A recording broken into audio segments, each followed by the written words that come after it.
ఇలా విద్యార్థులు కానీ యువకులు కానీ ఇలా డ్రగ్స్ కు ఒక మందుకు అదే విధంగా మత్తు పదార్థాలకు బానిసలై మరి చదువుకోకుండా వాళ్ళ జీవితాలను ఆగం చేసుకున్నటువంటి విషయాలను కూడా ప్రతి గ్రామాన తెలియజేస్తూ తిరుగుతున్నటువంటి కొప్పు సంజీవ గారు.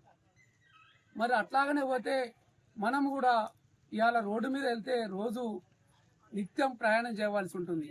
మరి మోటార్ సైకిల్ మీద పోతే హెల్మెట్ పెట్టుకుంటలేము, మరి కారులో పోతే సీటు బెల్ట్ పెట్టుకుంటలేము.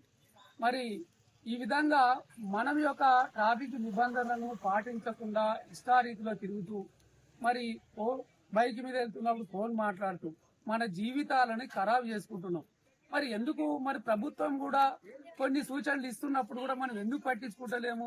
ఇవన్నీ పట్టించుకొని మన జీవితాలను మనం కాపాడుకోవాలి, మనం అభివృద్ధి చెందాలి, మన ప్రాంతం అభివృద్ధి చెందాలి, మన పాఠశాలలు అభివృద్ధి చెందాలి, మనం అభివృద్ధి చెందాలని ఒక ఏకైక లక్ష్యంతో ఈ రోజు నియోజకవర్గ వ్యాప్తంగా కొప్పు సంజీవ గారి యొక్క అంశాన్ని తీసుకొని ఈ విధంగా పాదయాత్ర చేస్తున్నటువంటి సందర్భాన్ని మనం ప్రతి ఒక్కరము గ్రామాన వస్తున్నప్పుడు వారికి స్వాగతం పలికి వారికి మద్దతు తెలియజేసి మరి మనం కూడా వారి యొక్క అడుగులో అడుగులై మనము నడవవలసిన అవసరం ఉందని సందర్భంగా తెలియజేసుకుంటూ ఆయన నడుస్తున్నటువంటి కార్యక్రమానికి బీసీ సంక్షేమ సంఘం సంపూర్ణ మద్దతు తెలియజేస్తూ ముందు నడిచే కార్యక్రమాలకు కూడా మా యొక్క సంపూర్ణ మద్దతు ఉంటుందని మొన్న మా ఊరికి కూడా రావడం జరిగింది. కొన్ని నాకున్నటువంటి వ్యక్తిగత కారణాల పనుల వల్ల నేను అక్కడ హాజరు కాలేకపోయినా కాబట్టి ఈ రోజు ఈ ఊరికి వాయిలపల్లి గ్రామానికి వచ్చి వారి యొక్క